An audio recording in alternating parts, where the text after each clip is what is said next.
Assalamualaikum warahmatullahi taala wabarakatuh. Salam dan bahagia Bapak Ibu guru penggerak.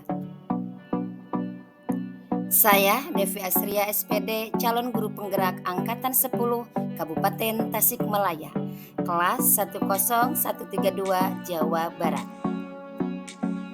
Dengan fasilitator Ibu Lili Indarti SSM Hum dan pengajar praktik Ibu Mia Gustaviani Safitri SPD. Di video kali ini saya akan memaparkan tentang kesimpulan dan refleksi pemikiran Ki Hajar Dewantara modul 1.1. Ki Hajar Dewantara membedakan antara pengajaran dan pendidikan dalam memahami arti dan tujuan pendidikan. Menurut Ki HD, pengajaran atau underwidges adalah bagian dari pendidikan. Jadi, pendidikan dan pengajaran tidaklah sama.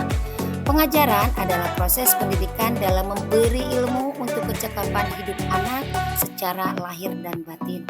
Pendidikan pada hakikatnya adalah menuntun atau memberi tuntunan terhadap segala kekuatan kodrat yang dimiliki anak agar ia mencapai keselamatan dan kebahagiaan setinggi-tingginya baik sebagai manusia maupun anggota masyarakat. Pendidikan juga harus menciptakan ruang bagi murid untuk bertumbuh secara utuh agar mampu memuliakan dirinya dan orang lain serta menjadi mandiri.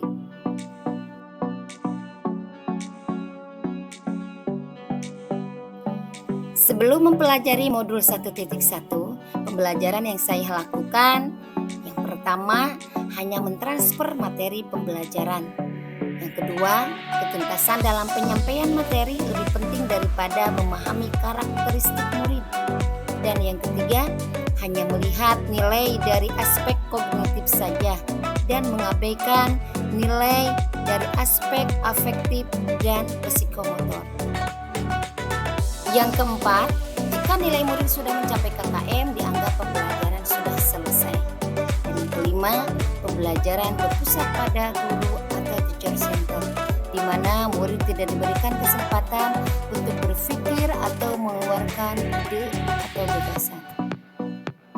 Dan yang terakhir, tidak mempedulikan apakah murid sudah benar-benar paham, yang penting materi sudah selesai.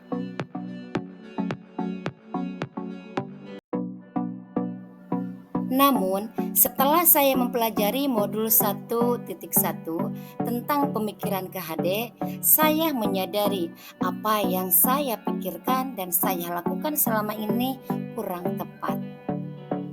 Setelah saya mempelajari modul ini, akhirnya saya menyadari, yang pertama, seharusnya saya melakukan proses pembelajaran secara menyeluruh, yaitu memberikan pengajaran dari aspek kognitif, afektif, dan psikomotor. Yang kedua, murid sebagai subjek pembelajaran, di mana mereka diberikan ruang untuk berpikir, meluangkan ide-idenya. Yang ketiga, guru sebagai fasilitator pembelajaran, bukan lagi sebagai otoriter.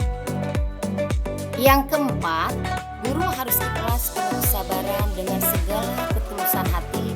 Dengan kata lain, bahwa mendidik itu adalah panggilan jiwa, bukan hanya sekedar pekerjaan saja. Yang kelima, harus mempelajari karakteristik anak, di mana setiap anak itu mempunyai potensi, minat, dan bakat yang berbeda. Dan yang terakhir, memberikan kesempatan murid untuk tumbuh sesuai dengan kodratnya.